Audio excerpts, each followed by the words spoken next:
Rebond aujourd'hui, mardi donc du CAC 40 au-delà des 7200 points. Est-ce que ce cap des 7000 points, est-ce qu'il peut tenir? On en parle avec vous, Eric Lewin. Bonjour Eric. Tous mes vœux. Plein de bonnes choses. Et venez plus souvent nous voir en plateau. Je vous promets que je viens quasiment une fois par mois maintenant. Rédacteur en chef des publications Agora. On sent bien que la tendance à court terme, bon, il y a de la volatilité, mais c'est quand même un peu négatif, même si ça se rebond aujourd'hui. Est-ce qu'il va tenir? C'est encore une autre histoire. On se dit que tant qu'on n'aura pas plus de visibilité sur ce que compte faire notamment la Fed, ça risque de continuer un petit peu à tanguer. Enfin, tout concourt en tout cas à la prudence aujourd'hui. Écoutez, l'année dernière, euphorie, plus 29%, le CAC 40 parmi les plus fortes hausses des indices mondiaux avec la bourse de Stockholm, la bourse d'Arabie Saoudite qui a fait mieux. Mais ça, c'est une bourse secondaire. Et là, que se passe-t-il? Le seul catalyseur en ce moment, c'est plus l'Omicron, c'est plus le Delta, c'est plus le Gamma. Ce sont les taux d'intérêt et ce fameux 10 ans américain. Je vais vous donner un exemple très précis. Hier, on était à 1,81 à un moment en séance sur le 10 ans américain. Le Nasdaq perdait plus de 2%. Et puis, ça s'est détendu sur le 10 ans à 1,74 et le Nasdaq a fini quasiment flat. Donc la corrélation... Donc en fait, le seul juge de paix, c'est ce fameux 10 ans américain. Au début, on attendait 2 à 3 hausses de taux aux États-Unis cette année. Goldman Sachs hier, non, il y en aura 4. On sent très bien que la Fed est un petit peu coincée. Au début, notre ami Jérôme Powell disait non, vous inquiétez pas, ça sera transitoire. Puis là, il se rend compte, l'inflation, il se rend compte que ça peut être permanent. Donc, on a des chiffres d'inflation qui sortent demain. Ça doit sortir demain, on pourrait être autour des 7%. Donc c'est vrai qu'il y a un peu d'inquiétude, c'est vrai qu'il y a un sentiment anxiogène, on a le sentiment que ça peut aller dans tous les sens. En tout cas, il y a un indice qu'il faut regarder aussi. Il y a le 10 ans américain, c'est l'indice VIX. C'est l'indice de la volatilité ou l'indice de la peur. Et là, c'est complètement dingue. Hier, il était à 23. Ce matin, en me réveillant très tôt, il était à 19,50. Il remonte à 20,50. Bref, on sent très bien que les investisseurs sont un petit peu perdus. Certains se disent, finalement, est-ce que cette inflation est si grave que prévu? D'autres se disent non. Et donc, là, franchement, on est dans l'expectative. On avait eu un début d'année avec une forte hausse des premières séances. On a fait un plus haut à 7384 points. On est revenu sous les 7002. Aujourd'hui, on revient sur les 7002. Moi, mon feeling quand même, c'est que j'ai l'impression que les séances vont être très heurté. Alors, à partir de vendredi, on va changer un peu de paradigme parce que ce sera les résultats des entreprises américaines, notamment les banques, qui devraient être bons. L'Europe, ça sera un petit peu après. En Europe, on ne tient pas trop mal, notamment pour moi sur le CAC 40, c'est que si on a une inflation salariale, et il y aura de l'inflation salariale, on a quand même le luxe, c'est 30% du CAC, la tech, c'est 10%, et ces deux secteurs ont ce qu'on appelle un pricing power.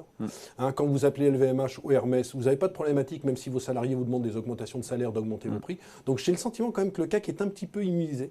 Et que donc pour vous, on va tenir ce cap des 7000 points, encore une fois, même si le news flow à court terme, on sent bien que voilà, c'est... on va guetter évidemment, on l'a évoqué hier, cette histoire de possible réduction de la taille du bilan de la Fed, on a l'inflation qui ne faiblit pas vraiment, les valeurs tech qui corrigent, tout ça est lié évidemment. Voilà, on n'a rien de bon à se mettre sous la dent, peut-être les... Si, non, attendez, il ne faut pas non plus devenir complètement négatif. Il y a quand même des bonnes choses. Des bonnes choses, croissance des bénéfices, on sait à peu près qu'on aura eu 100% au titre de 2021 et que cette année, on aura entre 5 et 10%. Les flux sur les actions, c'est intéressant. L'année dernière, on a vu 900 milliards de flux entrant sur les actions.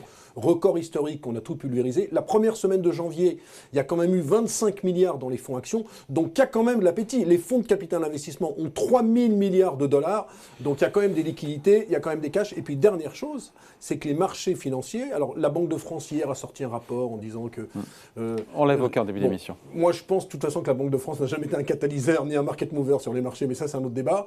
Franchement, je crois que le PE moyen sur 10 ans du CAC, ça doit être 18, et là, on doit être à 15,5. Donc, on ne peut pas dire que les valeurs soient survalorisées. Alors, vous allez me dire, oui, non, mais Eric, attendez, votre cinéma, là, Hermès, ça vaut 60 fois les bénéfices. OK, ça vaut 60 fois les bénéfices. OK, le luxe est cher, mais on n'est pas dans un marché complètement exubérant. Et aux États-Unis, vous prenez du Facebook, du Apple, c'est 20 à 22 fois les bénéfices. C'est pas 250 fois. Donc, il n'y a pas vraiment de bulle. Maintenant, c'est vrai qu'il y a cette inflation qui nous pend au nez. Moi, j'ai du mal.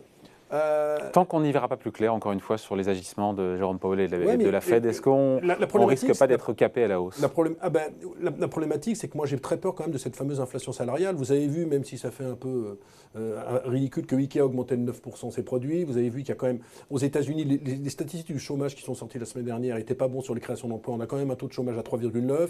En termes de taux de salaire moyen, on est quand même sur une tendance de plus 4,7%. Les Amazon, les Walmart, il y a beaucoup quand même d'augmentation de salaire.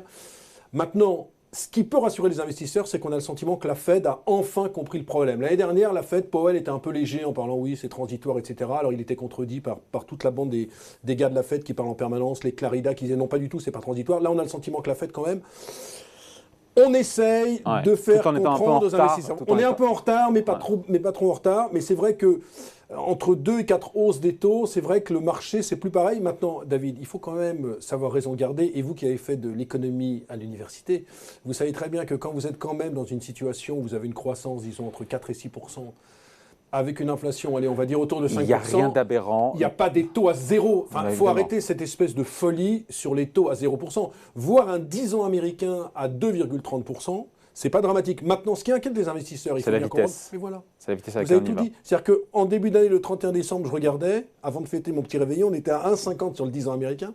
Hier, on était à 1,80.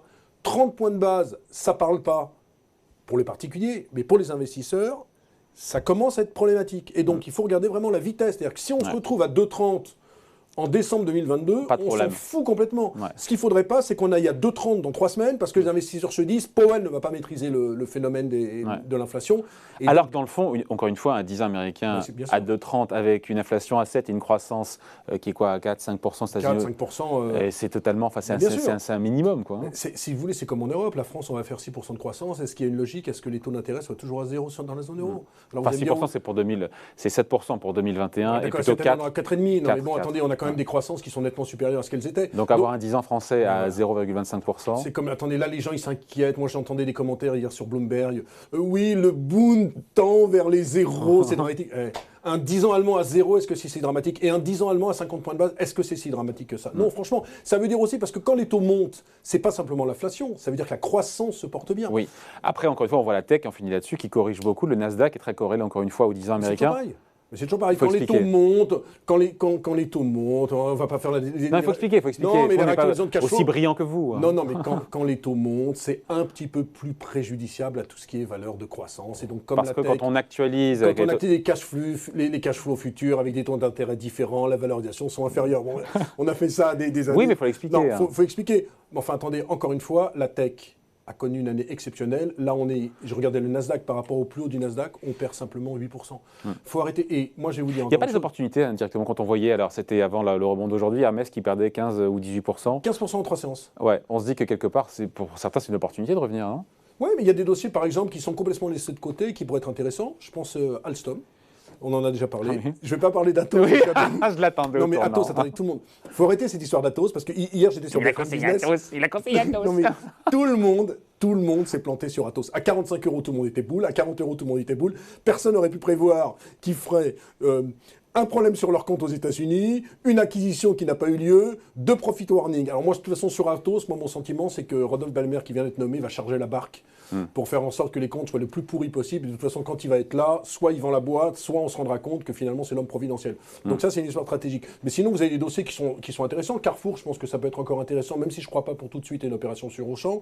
Thales, c'est pas très cher, c'est 11 fois les bénéfices. C'est une valeur qui a fait moins 0,1% l'an dernier. Donc il y a quand même des opportunités. Maintenant, sur le luxe, bon, Hermès, c'est vrai que ça a perdu 15%, mais enfin, Hermès a quand même doublé par rapport à son introduction en bourse en mai 2018, et ça vaut quand même, je disais 60 fois les bénéfices, avec la baisse, on est quand même à 55 fois les bénéfices.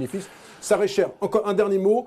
Donc un retour sous les 7000 points, vous n'y croyez pas trop? Oui, non, mais attendez, on peut se retrouver, écoutez, on peut se retrouver à 6750 avec une angoisse existentielle, puis après remonter. Le problème, c'est qu'on est vraiment au gré des statistiques. Il faut suivre de très près l'inflation, il faut suivre de très près le 10 ans américain, regarder l'indice de la volatilité, et puis il y a quand même les résultats des boîtes qui pourraient quand même servir de catalyseur haussier à cette tendance sur les marchés. Mais encore une fois, même, attendez, je veux finir là-dessus. Oui, non.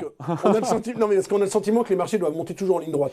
Franchement, même si sur le premier trimestre, on est en baisse de 5% par rapport au début de l'année. Est-ce que c'est si catastrophique? Mais non, c'est pas si catastrophique, David. Évidemment, non, on est d'accord. Et ce qui est très bien, c'est qu'au moins sur les marchés, miracle, mon Dieu, on ne parle plus des variants. Ça y est, c'est éliminé. J'espère vraiment qu'on va en finir avec cette pandémie, parce que c'est pour ça que je n'ai pas sur le studio, parce que j'avais peur, et maintenant, me revoilà en pleine forme avec vous. Bon, merci. En tout cas, merci d'être venu dépasser nous voir. Donc, explication, point de vue, analyse, signé Eric Lewin, rédacteur en chef des publications Zagora. Salut Eric. Salut David. Ciao.